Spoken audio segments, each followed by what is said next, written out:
Out on my Galactica cards now. They're not trivia cards, they're just Galactica cards. And this was the random I picked. 6 degrees of separation.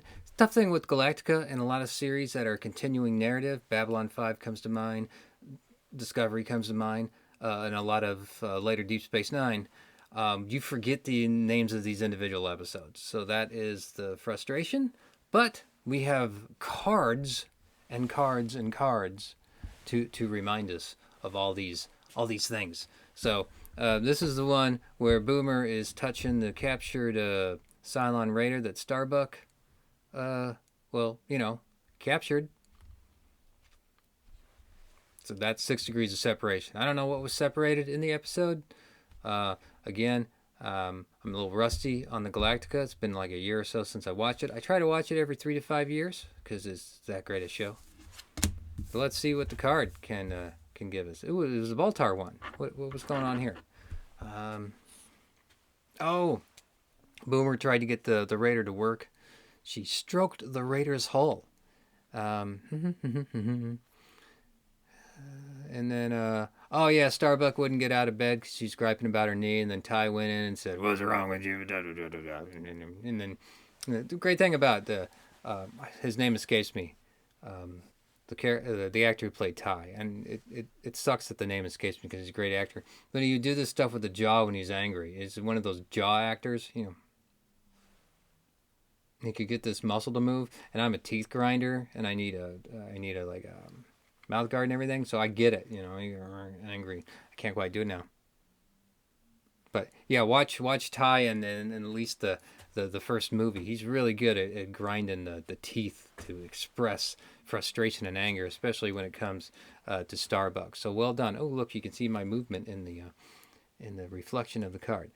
And then Baltar wanted to protest his innocence. I love you. I don't know what was going on there. Baltar went to see Adama to protest his innocence again while his mind is pleased. I don't know. So yeah, there's 6 degrees of separation. That's my little Galactica geek out. Great show. One of the greatest. It's tough to top Galactica, and we see its influence today throughout. And not that it wasn't influenced by others. What I like about the subtleness, obviously we have the Blade Runner influence in the show, regardless of Edward James Olmos being in the show.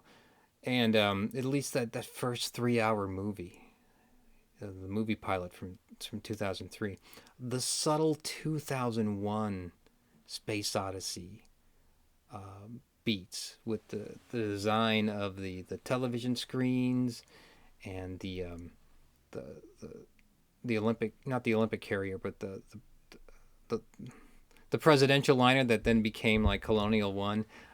Just in the outfits, it's very much a 2001 aesthetic in some of those areas. Love it a lot. Can't get sick of talking about it. But it's trivia time, and we're in sci-fi Trek world now, and I'm going to do a card. Feel like I've done a lot of TOS stuff because that's where most of the cards live. But this might be difficult to navigate. I did pick up Obsessed with Star Trek. It is a new edition by Chip Carter.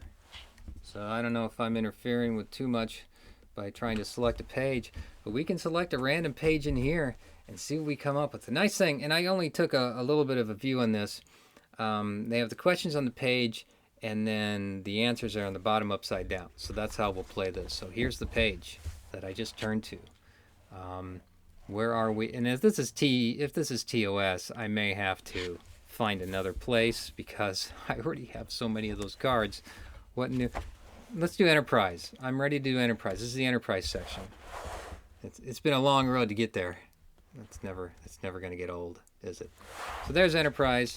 Let's just find a particular page and land on it. Let's give it a go. Let's do maybe 5-6 questions before I get tired and see how. Now, Enterprise is a show that I watch again and again. That almost goes into rotation with Galactica. I don't know why. Well, I do know because it was remastered in hi-fi. Hi-fi. How old am I? It was high def. It was a HD show. And so unlike Voyager, And of course, Deep Space Nine, which I constantly am still griping about. We're not going to see any 4K releases of those anytime soon, but we get to put William Shatner in space. Yeah. All right, so I'm starting to watch those again, as I've geeked out on before.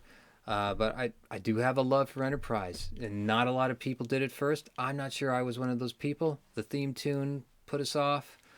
I've embraced it now. I love it. Sometimes I sing it when I don't want to, but there it is. All right, so let's just do 49 to 53. You looked at them already. I looked at them. I do need something here to bookmark it. Do you like the bookmarks? This is stuff I should cut. How about my Batman box? I should really plan ahead. Will this work? Yeah, it will. Okay, so Batman will guide us through the Enterprise questions. Phlox corresponded with Dr. Lucas, and we saw the first correspondence in, and I'm rusty on the episodes, but it was the Teek episode, right, in the first season, where they go down to help. It was a Prime Directive episode before we had the Prime Directive, so Scott Bakula had an ethical dilemma here, and it was the Teek people. Teek. Thank you, Teek. It's like an Ewok language. But anyway, so the Teek, it was two species on the planet, and the Teek civilization was the one that was emerging. It was trying to develop while the older civilization was dying out. Hence the ethical dilemma: should Dr. Phlox save the dying out civilization so that the Teek, and I know that's not their names, can evolve? And I think a lot of, what's it called, Dear Doctor? Now I'm going to have to go look. We'll find out. I'll put it underneath this chapter heading, like I always do. The ruminating, the springboarding. The second half of that is when I'm watching the episode that I'm now doing again, and I'm thinking about some stuff. But anyway, yeah, it's Dr. Lucas. That's the answer. And Dr. Lucas shows up in the incredible fourth season of Enterprise in a not so incredible arc of like 3 episodes where they bring in the Khan Superman genetic enhanced offspring. It was not needed. So yeah, a lot was great about season 4, especially the Vulcan arcs. But in the Vulcan arc and the last 2 real episodes with RoboCop, Peter Weller in them, about the Back to Earth movement, those are great. I could have done. I mean, they're not. It's a mixed bag, I guess. The more I ruminate on it and think about it, we didn't need to go back to the Khan stuff. Stop going back to Khan. Let's stop altogether with it. And we didn't need Brent Spiner in that episode either. It was kind of just like that was too much fan service. Unlike the Vulcan episode, which did something new and unique. And I could say the same thing about the Klingon episodes with the reasons for the head, which is why you had the Augment episode in the first place. Dr. Lucas was kidnapped by the Augments. That's the whole Dr. Lucas thing. I'm not sure. Did they kill him? They might have killed him. And I believe Dr. Lucas was portrayed by the jumping to conclusions guy from Office Space. It's a small world, isn't it? All right. Watch if I'm wrong on this. I've just done this whole time. But next question on the military conflict in the timeline was pivotal in defeating the sphere builders in the 26th century. Oh, don't get me on the temporal Cold War according to Enterprise. That's still a mess. I'm going to go C. Axanar, as we know, because of the fan unquote movie, but that's a line from Garth Izar, which is that horrible TOS episode. Wolf 359, we all know that's Borg stuff. Septimus III. I know that's not it. It's Battle of Prycon 5, but Septimus III. That's hitting something in the memory banks, but I don't know what. That sounds like a TOS context, but now I'm going to have to do a search after I'm done on Septimus III, watch it be the correct answer, and then my my problem is solved, and then I'll have to find something on Prycon Pro. I don't know. It sounds like Krylon, like the spray paint, Krylon 5. You know, that Johnny Bench used to sell back in the day. Look forward to how we answer that. The alternative tie line from E2. What ship did Lorian captain? Well, he captained the NX-01. Right? Because was E... Okay, there's a couple one I'm getting confused in. One was when Archer has the concussion that he only has his long-term memory, and then T'Pol takes care of him. And I really liked that episode. There were a lot of good beats, but I don't think that's the E2 episode. Wasn't the E2 episode where they come into contact with like a version of the NX-01 from like 100 or 200 years later? It's been like a generational ship. Am I just imagining all these things? So I'm going to go B. It's the NX-01. And I'm confusing the two episodes that are understandably easy to confuse, but they were both good episodes. Although I don't quite remember what was going on in E2. Oh, that was during the... well, they were both during the Xindi run, because in the... Watch that if I've been talking about the same episode all this time. If they're just one episode and I'm confusing two, but I don't think that's the case. All right, I'm done talking about that. How about that? We'll get to that later. To 1252. Am I focused enough? Can folks see this on their screen? Yeah, this is a little bit better. We don't even need the Batman card now. Sorry I didn't do this before.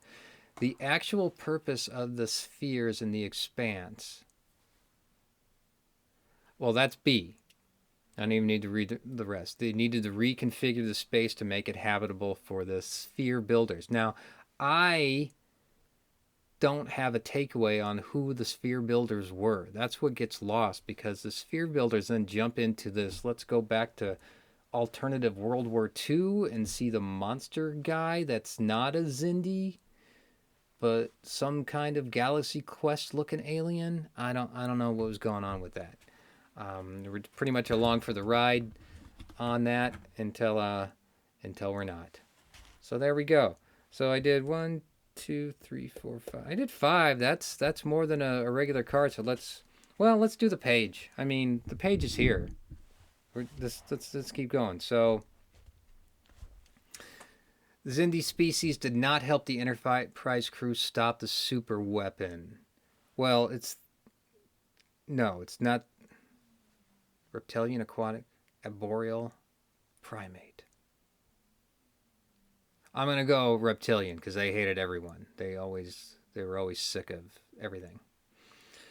Although these questions take a long time. I'm used to doing like 5 per card. 1255, 0 hour. So these are all like season 3 questions. Who killed Degra? I'm going to go this guy.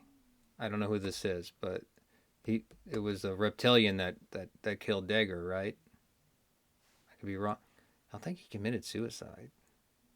I don't know. A lot going on with that Xindi arc. It was Xindi arc very much influenced by Galactica, because they're both happening at the same time, and we see quite a shift in how sci-fi is portrayed on television. I think Galactica is one of those paradigm shifts in style, and I would argue that it's not Enterprise that is the last of the TNG styled sci-fi runs, but it's Stargate Atlantis, where we see the TNG style, the beginning in 87, finally come to an end with, pretty stationary cameras, not a lot of cinema verite going on. We see the end of that with Stargate Atlantis. Universe, also a fine show, takes on more of the Battlestar aesthetic. And of course, the Battlestar aesthetic is influenced by Black Hawk Down and other areas. I digress. I've done quite a bit. I'm glad I just opened this book. I'm thinking about it. Now, answer time. This is going to get tricky. Let's see. So the answers are here. And what I get to do is this. So now I can read the answers. So the first question again was, What did the Xindi call the sphere builders? Did I do that question? I didn't do that question. What do they call the sphere builders? Regents, guardians, makers, or God? I'm just going to say makers. See, and I'm wrong. They were guardians. So I should start at the top of the page next time. I'll be sure to do that. Second question is, we remember Phlox corresponded with Dr. Lucas should be B. And 1247. B, D. 1248 is now wait a minute. There is no oh, all right. I'm getting to know the book. 1248 takes us to a question on the other side of the page. We didn't do that. So now we okay. 1249 should be B, and it is. So Phlox corresponded with Dr. Lucas. That's where we really began this game. I will be more self-aware of the book from now on. 1250 was the question about the military conflict in the time frame, and I said it was the Battle of Krylon 5, the spray paint, which was C, and the answer to 1250 is C. I got that. So now for my own benefit, I need to look up what Septimus III was, because that has a TOS feel to it. So the next one is 251 about the alternative timeline in episode E2, and I said B. 1251 is B. Good, so that was just another version of the NX-01, the generational ship. Still don't know the episode about Archer getting the concussion and losing his short-term memory. But that's when Earth was finally destroyed by the Xindi, and of course they ended up on City Alpha 5. Okay. So 1252, the purpose of the spheres was to reconfigure the space.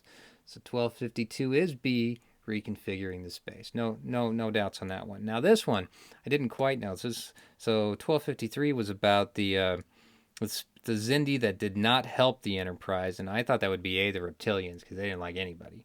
So 253 was A. All right, doing good on my Enterprise. 1254, whom did the reptilians kidnap I didn't even do question 254. I'm just letting myself down today. I got too excited about this questions in the book. So I didn't look up at the answer yet. So the question was, who did the reptilians kidnap to decipher Degra's codes?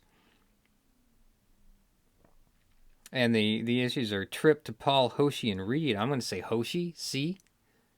1254 is C, Hoshi. Great. Yeah, because Hoshi got that like one episode that season. And finally, 1255 was who killed Degra, and I'm going to say C, Dahlem. And that is correct, although I have no idea who Dahlem was. I think he was a reptilian, as I said. So that went long, but at least I got to do some Enterprise questions, which still remains a pretty good show. Regardless of what anybody may say, it's still a lot of fun. Hey, I'm still upside down. What do we do with this?